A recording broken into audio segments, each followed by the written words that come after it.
ਪਾਣੀ ਹੋ ਰਹੇ ਰਿਸ਼ਤਿਆਂ ਬਾਰੇ ਸੋਚ ਕੇ ਵੀ ਡਰ ਲੱਗਣ ਲੱਗ ਜਾਂਦਾ ਹੈ। ਸਭ ਤੋਂ ਨਾਜ਼ੁਕ ਰਿਸ਼ਤਾ ਹੁੰਦਾ ਹੈ ਪਤੀ ਪਤਨੀ ਦਾ।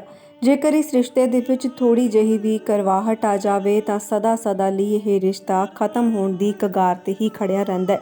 ਬਹੁਤੀ ਵਾਰ ਇੰਜ ਲੱਗਦਾ ਹੈ ਕਿ ਇਹ ਰਿਸ਼ਤਾ ਆਪਣੇ ਟੁੱਟਣ ਦੇ ਹੀ ਰਾਹ ਤੇ ਹੈ।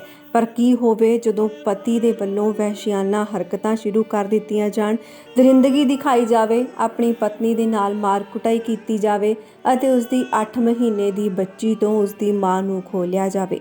ਦਰਅਸਲ ਇਹ ਸਾਰਾ ਮਾਮਲਾ ਸਾਹਮਣੇ ਆ ਰਿਹਾ ਹੈ ਕਪੂਰਥਲਾ ਤੋਂ, ਜਿੱਥੇ ਇੱਕ ਲਾਲਚੀ ਪਰਿਵਾਰ ਦੇ ਵੱਲੋਂ ਪਹਿਲਾਂ ਆਪਣੀ ਘਰ ਦੀ ਨੂੰਹ ਦੇ ਨਾਲ ਕੁੱਟ ਕਟਾਪਾ ਕਰਨ ਦੇ ਇਲਜ਼ਾਮ ਲੱਗੇ ਨੇ।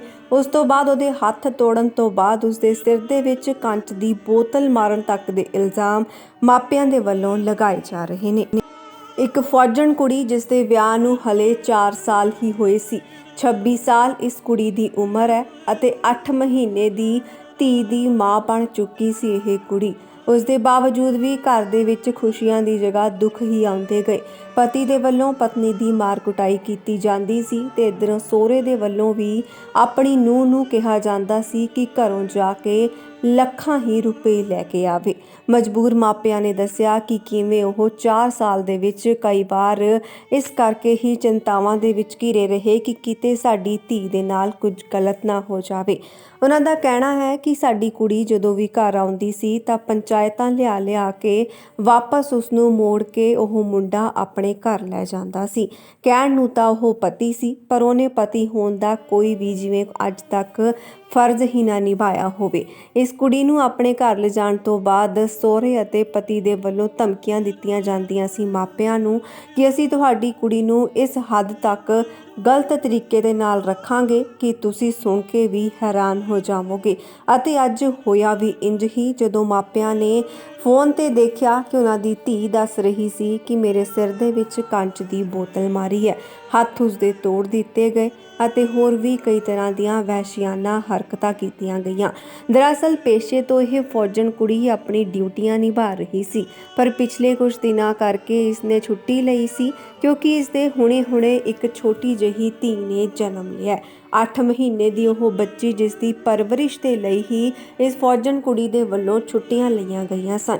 ਪਰ ਇਹ ਵੀ ਘਰਦਿਆਂ ਨੂੰ ਨਾਗਵਾਰਾ ਸੀ ਅਤੇ ਘਰ ਦੇ ਵਿੱਚ ਰਹਿੰਦੀ ਨੂੰਹ ਦੇ ਨਾਲ ਅਜਿਹੀ ਦਰਿੰਦਗੀ ਕੀਤੀ ਗਈ, ਜਿਸ ਤੋਂ ਬਾਅਦ ਮਾਪੇ ਹੁਣ ਆਪਣੇ ਮੱਥੇ ਤੋਂ ਹੀ ਹੱਥ ਮਾਰਦੇ ਨੇ।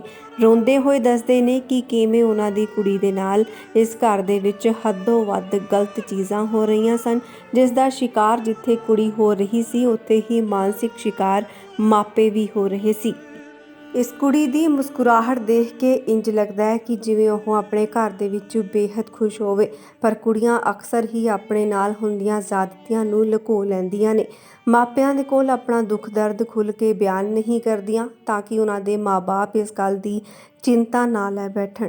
ਪਰ ਹੁਣ ਜਦੋਂ ਅਜਿਹਾ ਕੁਝ ਗਲਤ ਹੋ ਗਿਆ ਕਿ ਮਾਪੇ ਬਾਰ-ਬਾਰ ਉਹਨਾਂ ਦਿਨਾਂ ਨੂੰ ਕੋਸ ਰਹੇ ਨੇ ਜਦੋਂ ਉਹਨਾਂ ਨੇ ਇਸ ਘਰ ਦੇ ਵਿੱਚ ਆਪਣੀ ਕੁੜੀ ਦਾ ਵਿਆਹ ਕੀਤਾ ਸੀ। ਹੁਣ ਜਿਸ ਹਾਲਾਤ ਦੇ ਵਿੱਚ ਇਹਨਾਂ ਦੀ ਧੀ ਮਿਲੀ ਹੈ, ਉਸ ਤੋਂ ਬਾਅਦ ਆਪਣੀ ਦੋਤੀ ਨੂੰ ਲੈ ਕੇ ਚਿੰਤਾ ਦੇ ਵਿੱਚ ਇਹ ਨਾਨੀ ਸੋਚਦੀ ਹੈ ਕਿ ਹੁਣ ਉਸ 8 ਮਹੀਨੇ ਦੀ ਬੱਚੀ ਦਾ ਕੀ ਬਣੇਗਾ। ਹਲੇ ਤਾਂ ਉਸਨੇ ਪਲਣਾ ਸੀ, ਖੇਲਣਾ ਸੀ, ਬੋਲਣਾ ਸਿੱਖਣਾ ਸੀ, ਪਰ ਉਸ 'ਤੇ ਹੁਣ ਅਜਿਹਾ ਪਹਾੜ ਤੋੜ ਦਿੱਤਾ ਗਿਆ ਜਿਸ ਨੂੰ ਲੈ ਕੇ ਉਸ ਦੀ ਗੱਲਾਂ ਦੇ ਜਵਾਬ ਸ਼ਾਇਦ ਹੀ ਕਿਸੇ ਕੋਲ ਹੋਣ। ਆਓ ਸੁਣਦੇ ਹਾਂ ਮਾਪਿਆਂ ਤੋਂ ਉਹਨਾਂ ਦੀ ਧੀ 'ਤੇ ਕਿਸ ਤਰ੍ਹਾਂ ਦੇ ਨਾਲ ਤਸ਼ੱਦਦ ਕੀਤਾ ਗਿਆ ਸੀ, ਜਿਸ ਨੂੰ ਸੁਣ ਕੇ ਹੀ ਰੌਂਗਟੇ ਖੜੇ ਹੁੰਦੇ ਨੇ। परवीन देवी है। ठीक है, कहाँ के रहने वाले हो आप? मैं ग्यार गांव की रहने वाली हूँ, महेंद्रगढ़ डिस्ट्रिक्ट है। ठीक है, तो जिसकी वो आपकी बेटी है? हाँ मेरी बेटी है। कितने साल की है? वो 26 साल उम्र है उसकी। क्या हुआ? उसने इन्होंने सब धन मांगा था हमारे से 21 लाख रुपए मांगे पहले धोखे से। ये लड़का वालों ने धोखे से शादी कर ली। 1 रुपया नारियल लेंगे, 3 दिन पहले मांग कर ली। 18-18.5 लाख की गाड़ी ले आया, बोले गाड़ी के पैसे दो, 21 लाख रुपए मेरे को नगद दो, और नहीं तो तेरी बेटी को यहाँ पे मैं बड़ी बदतमीजी से रखूंगा। और बदतमीजी से रखी उसने 4 साल। क्या करता क्या हस्बैंड? वो हस्बैंड वो यहाँ पर इसमें जॉब करता है, आर्मड में। और मेरी बच्ची आरपीएफ में लग रही है। मेरी बच्ची मैंने अपने घर से पढ़ा लिखा के इन्होंने एक पैसा भी नहीं दिया मेरी बच्ची को। जो भी कुछ किया मैंने किया, और बात के साथ कहते हैं कि तेरी नौकरी का हमें कोई खुशी नहीं है, हम तेरे को ख़त्म करेंगे, हम तेरे को छोड़ देंगे, नहीं ख़त्म करेंगे। ठीक है, आज मेरी बच्ची को इनको ये दिन ला के दिखा दिया। 8 महीने की बच्ची है, छोटी सी, क्या करेगी वे? क्या करेगी, कहीं की नहीं रही वो। ये आपकी बेटी की है या उसको मारा गया है? नहीं मारा गया। मारा गया है पूरे सिर में। श्याम ने, जब बेटी ने मेरे पास वीडियो कॉल कर रखी थी, उसने कहा कि मम्मी मेरे सिर में कांच की बोतल मार रहा है ये, पूरा मुंह फोड़ रखा है, पूरी उंगली फोड़ रखी है, सिर फोड़ रखा है। और फिर बाद में उन्होंने एक फांसी का बहाना करके और पलंग पे लटा के और फांसी खींच रखी है। ये रहते कहाँ थे, कहाँ पे रह रहे थे? कपूरथला में दोनों जगह? कपूरथला में ये 58 ब्रिगेड में था यहीं।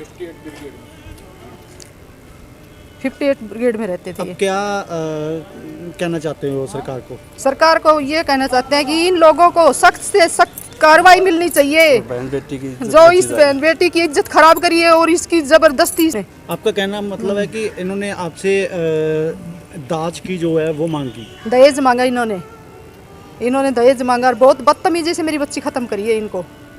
आज इन्हें बहाना बना के कि कितने साल हो गए शादी को? शादी को 4 साल हो गए। 4 साल से इतना परेशान कर रहे हैं। कोई आता है जाता है, पंचायत लेके आते हैं, फिर भी मैं मेरी बच्ची को भेज देती थी।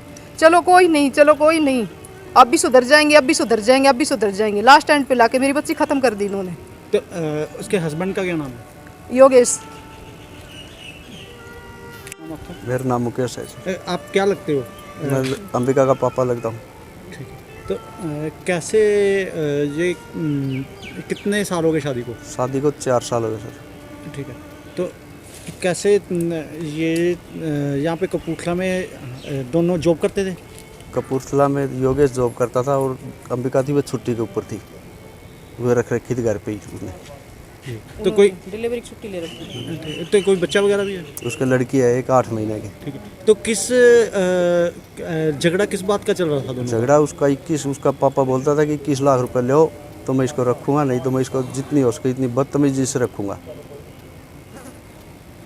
दाज मांगते थे? दहेज मांगते थे, 21 लाख रुपए मांगते थे, और नहीं तो मैं इसका तलाक करवाऊंगा या इसको ख़त्म करवाऊंगा। और उसका पापा कार नहीं, इस लड़की का है। पहले तो उसका दोनों हाथ तोड़ा से, 2 हाथ तोड़ के फिर उसके सिर में ज़्यादा कांच की बोतल से उसका सिर फोड़ रखा है। कांच की बोतल ही मारी से जितनी भी लगी से, पहले तो हाथ के ऊपर उसने अपनी ओटी से हाथ खराब होने के बाद में फिर उसके सिर में चोट मारी, फिर बेहोश होकर पड़ी से। कोई कंप्लेंट की पुलिस को? कंप्लेंट कर दी सर। ठीक है। तो पुलिस ने क्या कहा? पुलिस ने अपनी कार्रवाई थी वो कर दी। क्या क्या कह रही है पुलिस? पुलिस तो देखो ही उसने अपनी कार्रवाई थी कर रही है, और जो बोला कि जो कार्रवाई है हम सब अपने घर जाएंगे।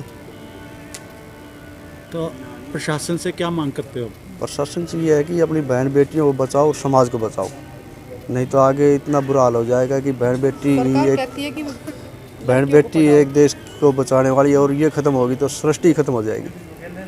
तो पुलिस ने कोई पर्चा वगैरह या दर्ज किया है उन पे? हाँ कर दिया। ਆਰਮੀ ਕੈਂਟ ਉਹ ਕੀ ਹੈ ਮਾਮਲਾ ਸਾਰਾ ਹੁਣ ਤੱਕ ਕੀ ਤੱਥ ਸਾਹਮਣੇ ਆਏ?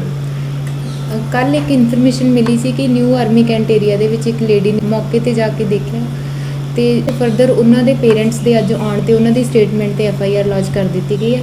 ਫਰਦਰ ਇਨਵੈਸਟੀਗੇਸ਼ਨ ਚੱਲ ਰਹੀ ਹੈ ਜੀ।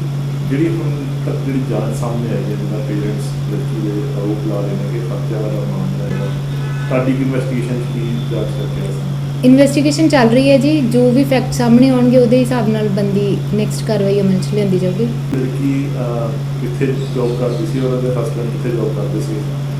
ਲੜਕੀ ਹੈ ਜੀ ਜਿਹੜੀ ਇਹ RPF ਲਖਨਊ ਦੇ ਵਿੱਚ ਜੌਬ ਕਰਦੀ ਸੀ ਤੇ ਆਪਣੇ ਹਸਬੰਡ ਦੇ ਨਾਲ ਨਿਊ ਆਰਮੀ ਕੈਂਟ ਏਰੀਆ ਦੇ ਵਿੱਚ ਰਹਿ ਰਹੀ ਸੀ। ਉਹਨਾਂ ਦੀ 8 ਮੰਥ ਦੀ ਬੱਚੀ ਹੈ ਤੇ ਲੜਕੀ ਫਿਲਹਾਲ ਚਾਈਲਡ ਕੇਅਰ ਤੇ ਸੀ। ਉਹ ਆਪਣੇ ਹਸਬੰਡ ਦੇ ਨਾਲ ਰਹਿ ਰਹੀ ਸੀ। ਉਹਦੇ ਹਸਬੰਡ ਕੀ ਕਰਦੇ?